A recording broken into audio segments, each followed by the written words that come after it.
Si vzela? Evo. Hvala, Dio. Gospod Bojan, počakajte. Vaše revije. Sem se šele zdaj spomnil, zjutraj so prišle. Ne, kar pusti, ni problema, bom jutri prišel iskat. Ni problema, sploh jutri pridem iskat. Čakaj, Bojan, kakšne revije to? Eni članki, no to tebe sploh ne bi zanimali. Pa še denarja nimam danes sabo, tako da pridem pol iskat. Ne, ampak nič hudega, imam jaz denar, ti jih bom jaz plačala. Miša, ne bomo zdaj tvojega denarja za to porabljali, no. Ni problem, pridem pol iskat, ni to knujno. Čakaj, kaj pa ti je zdaj, zakaj se pa tako čudno obnašaš? Leno, pa še mudi se nama, koliko je ura, lej. A lahko greva, no, pet greva, ajde, gremo. Gospod Bojan, saj ni problema. Se poznamo, ste vsak dan tukaj. Vzemite vi danes revije, pa mi boste jutri plačali. No, evo, vidiš, kar meni dajte, gospod Be...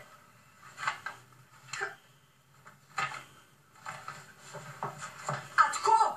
A zdaj ne boš pa rekel, da te revije kupuješ zaradi člankov, ki so noter? No, saj sem vedel, saj sem točno vedel. Točno sem vedel, da boš najslabš možen vzela. Mislim, to so pa ženske, ne? Takoj na seks, takoj na seks. Mislim, ti me znaš toliko znervirati, ne?